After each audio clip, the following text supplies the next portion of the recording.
நான் லாஸ்ட்டாக இந்த டாக்ஸிக் ஆர்சிபி ஃபேன்ஸ் பற்றி வீடியோ போட்டிருந்தேன். அதில் நான் மிஸ் பண்ண விஷயங்களை இந்த வீடியோவில் சொல்கிறேன். அந்த வீடியோ பார்த்துட்டு நிறைய பேர் சிஎஸ்கே ஃபேன்ஸ் தான் இதெல்லாம் பண்ணுறாங்க அப்படின்னு கேட்குறாங்க. ஆனால் நீங்கள் புரிஞ்சுக்க வேண்டிய ஒரு விஷயம் என்னென்னா, கிரிக்கெட்டில் என்றைக்குமே இந்த ஃபன்னியான பேண்டர்ஸ், ட்ரோல்ஸ் இதெல்லாம் எப்பவுமே இருக்கும். நீங்கள் இங்கிலாந்து ஆஸ்திரேலியா மேட்ச்லாம் பார்த்தீங்கன்னா இன்னும் பயங்கரமாக இருக்கும் இதெல்லாம். ஆனால் இங்கே நடக்கிறது கம்ப்ளீட்டாக டிஃப்ரெண்ட்டான ஒன்று. இது அப்படியே பாலிடிக்ஸாக மாறி இருக்கு. ஆர்சிபி ஃபேன்ஸை மட்டும் நீங்கள் 2 கேட்டகரியாக பிரிச்சிடலாம். ஒன்று விராட் கோலி பிடிச்சி ஆர்சிபி பிடிச்சிருப்பாங்க, இல்லை அவங்களுக்கு உண்மையிலே ஆர்சிபி பிடிச்சிருக்கும். அவங்க கிரிக்கெட்டை ஒரு என்டர்டெயின்மெண்ட்டாக பார்ப்பாங்க, இல்லை ஒரு ஸ்போர்ட்ஸாக பார்ப்பாங்க. கிரிக்கெட் மேட்ச் முடிஞ்சதுன்னா அதோட முடிஞ்சுது. ஆனால் இன்னொரு கேட்டகரி இருக்காங்க.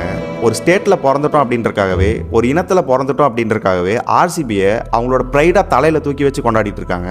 சரி, அதெல்லாம் ஒவ்வொருத்தங்களோட தனிப்பட்ட விருப்பம் அப்படின்னு எடுத்துக்கலாம். ஆர்சிபி மேட்சுக்கும் கர்நாடகா ஸ்டேட் ஃபிளாகுக்கும் என்ன சம்பந்தம்? ஐபிஎல்ன்றது பிரான்சைசி கிரிக்கெட் தானே, அது என்ன ரஞ்சி டிராஃபியா?